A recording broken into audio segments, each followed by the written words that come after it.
Welcome to our exploration to Florence, Italy. I am Leonardo da Vinci and I am so happy to be here. Ms. Art will be your history guide as you explore the streets of Renaissance Italy and get ready to embark on your manuscript illumination project. Thank you and have fun.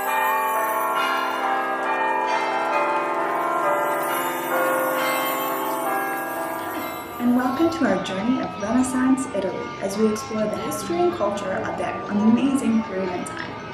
The Renaissance started in northern Italy during the 14th century and is known as literally the rebirth. It was a revival of Greek and Roman ideas and a huge period of enlightenment with science, math, technology, the humanities. It was really a golden age throughout all of Europe, and it all began right here. Oh, hello. I didn't see you there. Welcome to this amazing art studio. Can you believe that we've already been transported back in time to the Renaissance? Pretty amazing. Well, there's a few things you should know about the Renaissance. The first is that it's known as the rebirth and this reascension of ideas from Greek and Roman ideals. So you're going to see a huge shift away from the standard kind of flat images that had persisted before the Renaissance to really amazing, realistic, reborn objects that had a lot of expression, feeling, and emotion to them. The Renaissance began around 1430 in Florence or Italy and then spread out from there. But there's three main Florentine artists that began the shift that you should really know about. The first is named Masaccio.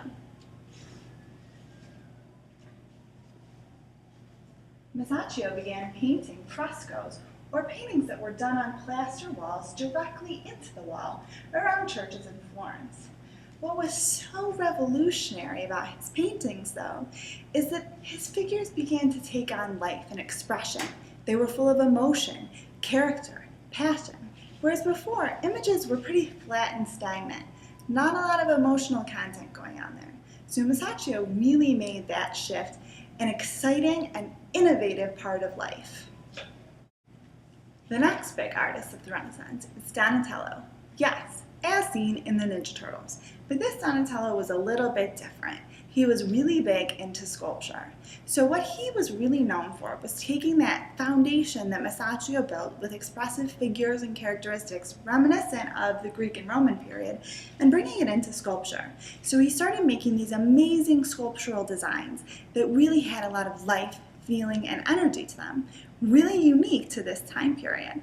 So here we have our fresco painter, we have our marble sculptor. So who's the third? Let's take a little closer look. Our third artist of note from this period is Brunelleschi. Now, you need somebody in every area. So Brunelleschi is known for his incredible architecture. Thinking back to the idea of proportion, design, structure that was really made known from the Greek and Roman period, Brunelleschi took all of that and began to implement it in Florentine sculpture and artwork.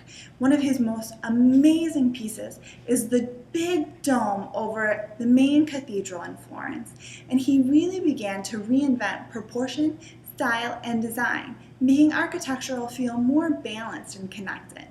This is really where things start to happen. So as we move on to take a closer look into all of my favorite Renaissance artists, I want you to think about the main three that started it all. Masaccio, fresco; Brunelleschi, architecture; Donatello, sculpture. Let's go. Welcome to Florence, Italy during the Renaissance. We are in for an exciting treat, sitting here in Leonardo da Vinci's studio.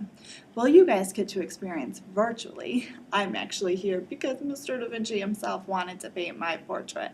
Pretty cool, huh? So, while we're sitting here thinking, getting our portraits done, and being awesome, we should probably recap and look back at some of the most important things about the Renaissance art period that we're in right now. We talked about those three heavy hitters that really began the Renaissance, but let's talk about some of my personal favorites. We have, for starters, Michelangelo Buonarroti, who worked most of his life in Florence and Rome, working for pretty high up people. Michelangelo is probably one of the most well-known sculptors in the entire world. He really began to take those Renaissance ideals and practices and apply them to his marble work, and it's just absolutely incredible.